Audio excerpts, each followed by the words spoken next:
So behind me here we have the brand new OOTD T10 electric scooter. I've never ever reviewed an electric scooter from this brand, so I'm very excited. I really want to take it out of the box. Then I will go through the specs. A full review will follow and a first ride video will also follow. But in the meantime, let's get it out and assemble it.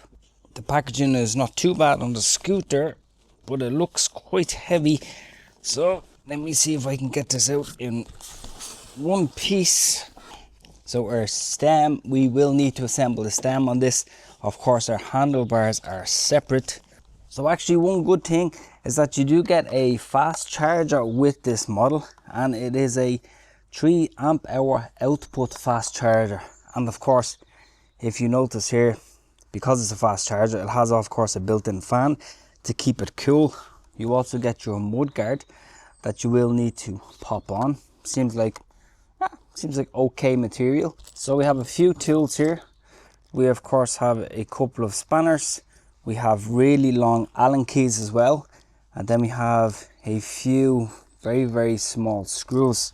Okay, so this is our kickstand. What you also get as well is you get basically a kind of, I guess you could say, a step-by-step way of connecting everything up. But to be honest, it's pretty straightforward and you should not have a problem at all doing this.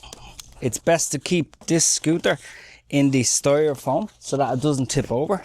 Okay, so when you take it out of the box, the first thing to do is to take out this screw here that also has a lock washer, and of course you have the big black washer there, so you need to remove that first.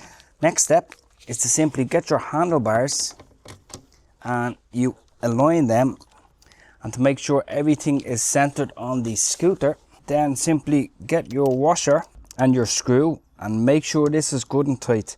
If this isn't tight, you will end up having a bit of play in your mechanism.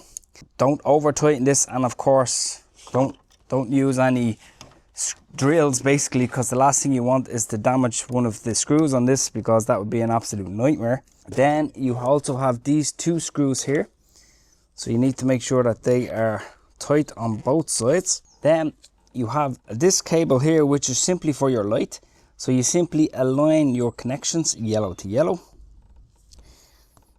That's it, very easy. Next step is of course just to pop up your folding mechanism, and then we will pop the handlebars on. So this goes up and then your latch goes in. Nice design, pretty straightforward. Next step is we remove this cap on top here. You simply just pop your handlebars on, and again the same thing, you need to make sure that this is in line with everything. You do of course get the tool for this for your handlebars. Next thing we'll put on is the kickstand. Take out your two screws, give it a good squeeze. Mudguard is next. There's two screws on the left and on the right, and actually if you take a close look, these screws actually have blue Loctite on them, which is good to see that they went through that extra step as well. Two metal brackets on both sides as well. I'm hoping that the mudguard won't give a lot of wobble or rattling while riding the scooter. So when this is out of the box, it's actually so big. The handlebars are actually quite high, very high. I'm 5'8".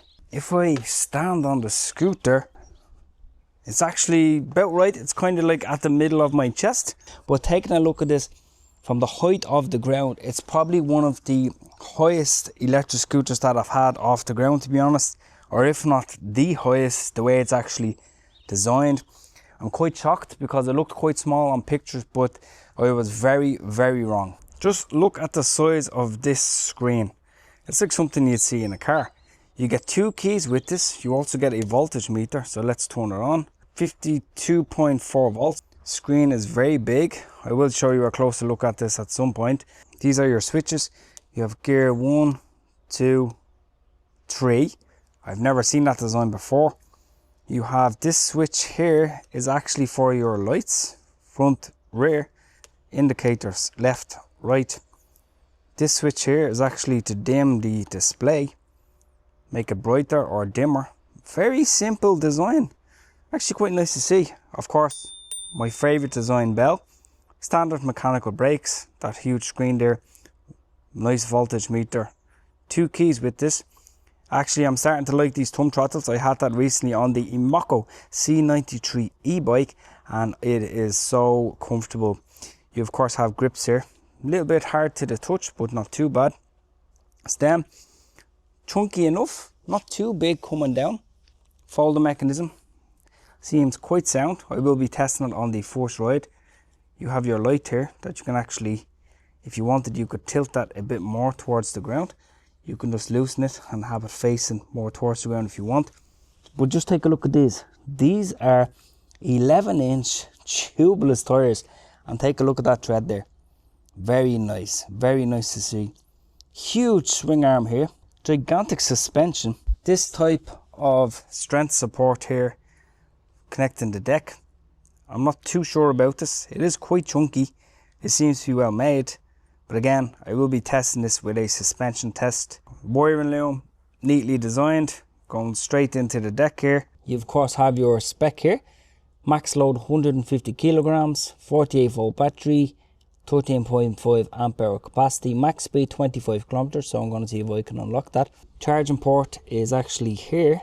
So very like a standard 3-pin connection that you would see on like an electrical appliance or something like that.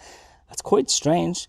So again, it is what it is. It is spring loaded, so it's actually quite a nice design compared to some electric scooters that have those ridiculous rubber caps that you have to pop back on with your finger, and sometimes they don't go in. But this is so much ground clearance. So, but that means added height. So will it be stable at higher speeds? I don't know. I'll have to find out. The rear suspension there, again, seems of course adjustable. You can just simply adjust how much travel you want by adjusting that nut there. You have of course your backlight here. Nice design. By the way, this is the updated version. The older version had indicators kind of on the left and on the right, which were prone to breaking. So this is the updated version that you get now. One of the fattest mudguards I've ever had on an electric scooter. Of course, when you are riding, the water has a gap here. So of course water, muck is going to get up here onto your light and onto your suspension. I hate these. I wish, to be honest, that most electric scooters would have a full wraparound mudguard. I don't know why they don't do it. But anyway, it is what it is. Deck size looks quite generous, not too bad. Again, we'll see how comfortable it is on the first ride. Okay, so let's do a spec breakdown. Motor is 900 watts peak power, it says here on the website, so it should be okay at climbing hills, to be honest. 48 volt, 13.5 amp hour battery, a 3 amp hour fast charger, 11-inch off-road tires, and a range of up to 45 kilometer in range. Let's have a bit of a deeper dive. The battery charger is of course 48 volt, and the charging time is 4 to 5 hours, which actually isn't too bad. It's more than what you need. Of course, you have that thumb throttle, front and rear spring suspension, front and rear disc brakes, 140mm disc rotors, which is not too bad.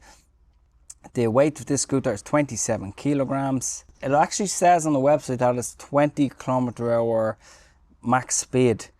So I'm going to see if I can unlock it. But it also says on the side of the scooter it's 25 km/h max speed. I'm not too sure. So we will have to take it out on the first ride. I'm going to give it a first charge now.